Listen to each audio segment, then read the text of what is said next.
नमस्कार दोस्तों, आज के मार्केट सेंटीमेंट वीडियो में आप सभी का बहुत बहुत स्वागत है। दोस्तों, कल की वीडियो में हमने चर्चा की थी कि बजट की वजह से कल मार्केट ऊपर की तरफ गई और ऐसा हम मान के चल रहे थे कैश सेगमेंट का डेटा देख के, क्योंकि कल एफआईआईज कैश सेगमेंट में एब्सेंट थे, तो हम ये मान के चल रहे थे कि वो आज से फिर अपनी कैश सेगमेंट के अंदर एक्टिविटी शुरू करेंगे। जो उनकी सेलिंग जारी थी वो आज से रिज्यूम होने की हमने एक संभावना जताई थी। लेकिन दोस्तों, आज मार्केट के वीक रहने की संभावना थी जो डेटा पॉइंट सजेस्ट कर रहे थे, क्योंकि पुट साइड पे भी इंदा बनी, ऑप्शन चेन में कोई एक्टिविटी हमें देखने को नहीं मिली कल। अगर बड़े प्लेयर्स को कल ये अंदेशा होता या अंदाज़ा होता कि मार्केट आज स्ट्रेंथ के साथ रहेगी या स्ट्रेंथ के साथ ट्रेड करेगी, तो वो पुट साइड के ऊपर इंदा मनी में ज़रूर पुट राइटिंग करते। लेकिन ऐसा हमें आज देखने को मिला कि मार्केट ने एक अप मूव दिखाया और उसकी जो एक खास वजह रही कि कैश सेगमेंट में एफआईआईज और डीआईआईज अभी भी आज भी एब्सेंट रहे। यहाँ पे आप ये नंबर्स देख सकते हैं। एफआईआईज की कोई खास सेलिंग नहीं हुई, इनका व्यू आज कैश सेगमेंट में ऑलमोस्ट न्यूट्रल था और डीआईआईज ने भी यहाँ पे कुछ खास निवेश करने की कोशिश नहीं करी। दोस्तों, यहाँ पे मुझे कमेंट सेक्शन में कई दर्शक पूछते हैं कि ये डीआईआईज यहाँ पे बाइंग क्यों नहीं कर रहे, या इस समय ये लोग नेट बेसिस पे इतनी ज़्यादा एक्टिविटी क्यों नहीं दिखा रहे। तो दोस्तों, मेरा पर्सनली ये मानना है, और मैं गलत भी हो सकता हूँ, पर मेरा ये मानना है कि एलआईसी का आईपीओ आ रहा है, जो कि एक बहुत बड़ा आईपीओ है और ये बहुत जल्द आने वाला है। इसके बारे में आप एडवर्टीजमेंट वगैरह आप देख सकते हैं कि शुरू हो चुकी हैं। तो बेसिकली यहाँ पे डीआईआईज जो हैं वो शायद इस एलआईसी के आईपीओ में हेविली इन्वेस्ट करेंगे और वो अपना पैसा जो है, जिसको कह लीजिए कि अभी सेव करके रख रहे हैं, बचा के रख रहे हैं, जो नेट बेसिस पे उनको निवेश करना है। क्योंकि पिछले महीने मतलब दिसंबर के महीने में सिप के अंदर रिकॉर्ड तोड़ पैसा आया था, लेकिन वैसी एक्टिविटी हमें जनवरी में दिखाई नहीं दी। तो बेसिकली यहाँ पे मेरा ये मानना है कि जो डीआईआईज हैं वो पैसा बचाना शुरू कर रहे हैं पिछले काफ़ी समय से, ताकि वो एलआईसी के आईपीओ में निवेश कर सकें। और यहाँ पे एफआईआईज भी मार्केट से एब्सेंट होते हुए दिखाई दे रहे हैं। तो मुझे इन दोनों का एक ही कारण समझ में आ रहा है और वो है एलआईसी का आईपीओ। और हम ये भी इस प्रकार की संभावना भी है कि मार्केट एलआईसी के आईपीओ के समय या उससे पहले अपने ऑल टाइम हाई को ब्रेक कर दे, जो अब तक का ऑल टाइम हाई है उसको ब्रेक कर दे। तो ये अभी अगर आप सभी डेटा पॉइंट्स देखेंगे तो ऑब्वियसली यहाँ पे हमें इस तरह का एक कंक्लूजन देखने को मिल सकता है। तो यहाँ पे मार्केट जैसे कि पिछली बार जब 18,000 के नज़दीक आई थी, वहाँ पे कैश सेगमेंट के अंदर कोई भी एक्टिविटी नहीं थी, लेकिन डेरिवेटिव्स की सहायता से मार्केट ऊपर की तरफ गई थी।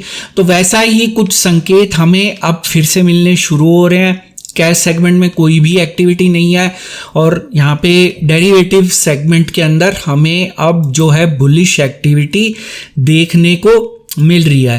दोस्तों, ऑप्शन चेन को समझने के लिए हम नेट एडजस्टमेंट्स देखते हैं कि नेट एडजस्टमेंट्स होती हैं कि नेट बेसिस पे क्या किया गया, मतलब बाइंग और राइटिंग दोनों की पोजीशन को अगर हम एडजस्ट करें तो वहाँ पे नेट बेसिस पे आज क्या हुआ।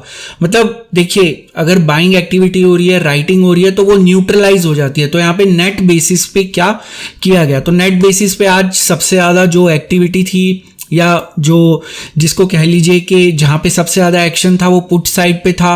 और यहाँ पे जो क्लाइंट्स हैं उनका व्यू अभी भी मार्केट के प्रति बियरिश है। कल भी हमने देखा था उन्होंने पुट लॉन्ग खरीदे नेट बेसिस पे, लेकिन दोस्तों यहाँ पे एफआईआईज और प्रॉप डेस्क ने पुट को शॉर्ट किया। तो कल हमने देखा था कि कॉल शॉर्ट साइड पे क्लाइंट्स की पोजीशन थी। आज उनका मुझे ऐसा लगता है कि स्टॉप लॉस हिट हुआ होगा 17,600 के ऊपर। क्लाइंट्स ने कॉल को राइट किया था, ये पोजीशंस आज क्लोज कर दी गई। और इंटरेस्टिंगली दोस्तों, 17,800 और 17,700 पे जो पुट साइड पे पोजीशंस हैं, लगभग 90% से ज़्यादा पोजीशंस आज ही बनाई गई। तो यहाँ पे जो मैं आपको बता रहा था कि बड़े प्लेयर्स जिन्होंने आज पुट शॉर्ट किया, प्रॉप डेस्क या एफआईआईज, उनको भी कल ऐसा अंदाज़ा नहीं था कि मार्केट आज ऊपर की तरफ जाएगी, या उनका ऐसा कोई प्लान नहीं था, तभी उन्होंने कल कोई पोजीशंस नहीं ली थी। कल हमने देखा था 17,700 800 इन द मनी में कोई भी एक्टिविटी नहीं थी। तो बेसिकली यहाँ पे जिसको कहते हैं कि डेली बेसिस पे ये डिसाइड हो रहा है कि मार्केट की दिशा किस डायरेक्शन में रहेगी या मार्केट कौन सी दिशा में जाएगी। तो अभी भी आप देखेंगे कि 17,900 18,000 पे इन द मनी में कोई एक्टिविटी इस समय आज भी हमें देखने को नहीं मिली। तो बेसिकली ये जो मार्केट है जिसको कहते हैं कि रोज का कमाना और रोज का खाना, तो वैसा ही कुछ इस समय हमें दिखाई दे रहा है। और आज यहाँ पे जो ये पुट राइटिंग की गई 17,700, 17,800 और 17,600 के ऊपर, ये पुट राइटिंग एफआईआईज और प्रॉप डेस्क के द्वारा की गई, जबकि यहाँ पे पुट को लॉन्ग किया गया क्लाइंट्स के द्वारा, और शायद उनको यहाँ पे फिर से नुकसान होने की संभावना है। तो हम हमेशा बड़े प्लेयर्स के साथ जाते हैं। तो ऑप्शन चेन का डेटा इस समय हमें एक पॉजिटिविटी या स्ट्रेंथ की तरफ इशारा कर रहा है, और इसका कारण मैं आपको पहले ही बता चुका हूं कि LIC का IPO आने वाला है। दोस्तों अगर हम यहाँ पे कंट्रीब्यूशन की बात करें तो आज केवल बैंकिंग स्टॉक्स का, जिसको कह लीजिए, काफ़ी अच्छा प्रदर्शन रहा। अगर आप सेक्टर वाइज देखेंगे तो बैंक निफ्टी 2.14% ऊपर गया, PSU बैंक्स 3% से ज़्यादा ऊपर गए, जो कि हाईएस्ट जंप था। प्राइवेट बैंक्स में भी एक अच्छा उछाल देखने को मिला। पिछली बार मार्केट जब ऊपर आई थी 18,000 की तरफ, तब भी हमने देखा था कि बैंकिंग स्टॉक्स मार्केट को सपोर्ट कर रहे थे। तो यहाँ पे ऐसा ही फिर से हमें एक रिपीट होता हुआ वो पैटर्न दिखाई दे रहा है। तो अगर हम अपनी एक्सेल शीट पे चलें तो दोस्तों यहाँ फ्यूचर्स के अंदर आज कोई खास एक्टिविटी नहीं थी, केवल 2300 कॉन्ट्रैक्ट्स को क्लोज किया गया, जो कि एक बड़ा नंबर नहीं है। तो मैं यहाँ पे ज़्यादा वेटेज फ्रेश पोजीशंस को देता हूँ, तो मैं यहाँ पे इसको न्यूट्रल मान के चलूँगा। और अगर हम देखें अपना ऑप्शन चेन इंडिकेटर स्कोर, तो दोस्तों ये अभी भी नेगेटिव है। इसके पीछे का कारण ये है कि जो आपका मनी फ्लो है, ये आप देख सकते हैं कि इस समय ये जो मनी फ्लो हम यहाँ पे देख रहे हैं, ये money flow basically derivatives segment का है। ऑप्शन चेन इंडिकेटर स्कोर हमारा एक ओवरऑल व्यू लेता है, जहाँ पे कैश सेगमेंट की भी इंपॉर्टेंस होती है। तो कैश सेगमेंट में क्योंकि कोई भी एक्टिविटी नहीं है और मार्केट बिना कैश सेगमेंट के ऊपर नहीं जा सकती, ज़्यादा हो सकता है कि market all time high touch कर दे LIC IPO से पहले या उस समय। लेकिन दोस्तों क्योंकि कैश के अंदर कोई ज़्यादा एक्टिविटी नहीं है, तो इस वजह से यहाँ पे हमारा स्विंग ऑप्शन चेन इंडिकेटर का स्कोर जो है वो अभी नेगेटिव है। इसका मतलब मार्केट में बेसिक स्ट्रेंथ नहीं है, कोर स्ट्रेंथ नहीं है, लेकिन डेरिवेटिव्स की सहायता से मार्केट ऊपर जा रही है। तो यहाँ पे हमारा मनी फ्लो इंक्रीज हो रहा है। तो हमारे 5 जो डेटा पॉइंट्स हैं उसके अंदर फ्यूचर्स का जो डेटा है वो हमें न्यूट्रल दिखाई दे रहा है, कोई फ्रेश पोजीशंस नहीं बनी। कैश सेगमेंट का डेटा ना बाइंग हो रही है ना सेलिंग हो रही है, ये भी हमें न्यूट्रल दिखाई दे रहा है। ऑप्शन चेन हमें स्ट्रेंथ की तरफ इशारा कर रही है, और दोस्तों मनी फ्लो जो है वो भी हमें स्ट्रेंथ की तरफ इशारा कर रहा है। तो यहाँ पे आपका जो ऑप्शन चेन इंडिकेटर स्कोर है वो अभी भी वीकनेस की तरफ इशारा कर रहा है।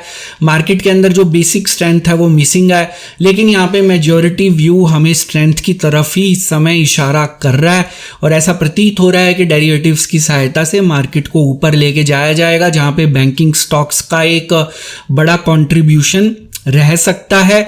और LIC IPO से पहले मार्केट अपना ऑल टाइम हाई ब्रेक करके एक नया ऑल टाइम हाई यहाँ पे ऐसा लग रहा है कि बना सकती है, अनटिल कैश सेगमेंट में कोई एक्टिविटी शुरू हो, तो जिसकी संभावना अभी थोड़ी सी कम दिख रही है कि FIIs जो हैं उनकी एक सबड्यूड अप्रोच है। तो दोस्तों मार्केट डायनेमिक है, अब हो सकता है कल FIIs कैश सेगमेंट में 5,000 करोड़ की सेलिंग कर दे, तो वो हम कोई भी प्रिडिक्ट नहीं कर सकता। लेकिन ऐसा प्रतीत हो रहा है कि LIC IPO आने से पहले, क्योंकि ये एक बहुत बड़ा IPO है, काफ़ी ज़्यादा पैसे की यहाँ पे आवश्यकता है। इनफैक्ट एक बीच में न्यूज़ आ रही थी कि LIC का IPO 2 भाग में आएगा, मतलब 2 पार्ट्स के अंदर आएगा, क्योंकि इतना ज़्यादा पैसा उठाना है मार्केट से।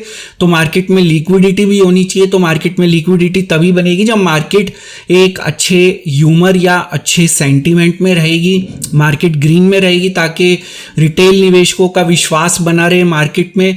तो LIC IPO आने से पहले ऐसा प्रतीत हो रहा है कि मार्केट अपने ऑल टाइम हाई को ब्रेक करके एक नया ऑल टाइम हाई बना सकती है। तो दोस्तों जो डेटा पॉइंट्स हैं हमें इस समय यही सजेस्ट कर रहे हैं, इनमें कुछ भी चेंज होगा उसको हम कल के वीडियो में देखेंगे। तो मुझे उम्मीद है कि आपको आज का वीडियो पसंद आया होगा। वीडियो पसंद आया तो वीडियो को लाइक ज़रूर करिए, और अगर आप आने वाले समय में इसी तरह जानकारी से भरपूर और ज्ञानवर्धक वीडियोज़ देखना चाहते हैं, चैनल को ज़रूर सब्सक्राइब करिए। सब्सक्राइब के ऑप्शन इस समय आपकी स्क्रीन पर विजिबल है, आप नीचे दिखाए गए लाल रंग के सब्सक्राइब बटन को भी दबा सकते हैं, उसके साथ दिखाए गए बेल आइकन को क्लिक करना मत भूलेगा, ताकि जब भी कोई नया वीडियो अपलोड हो उसकी नोटिफिकेशन तुरंत आपको अपनी ऐप या ईमेल के ऊपर मिल जाए।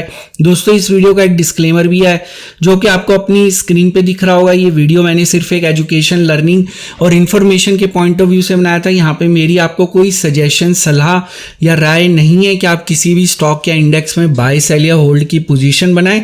किसी भी निवेश या ट्रेड से पहले अपने फाइनेंशियल प्लानर या इन्वेस्टमेंट एडवाइजर की सलाह जरूर ले लें। तो दोस्तों आज का वीडियो देखने के लिए बहुत बहुत शुक्रिया। कल फिर मिलेंगे मार्केट सेंटीमेंट के एक नए वीडियो में, एक नई जानकारी के साथ, एक नई सीख के साथ, एक नई लर्निंग के साथ। तब तक आप अपना ध्यान रखें।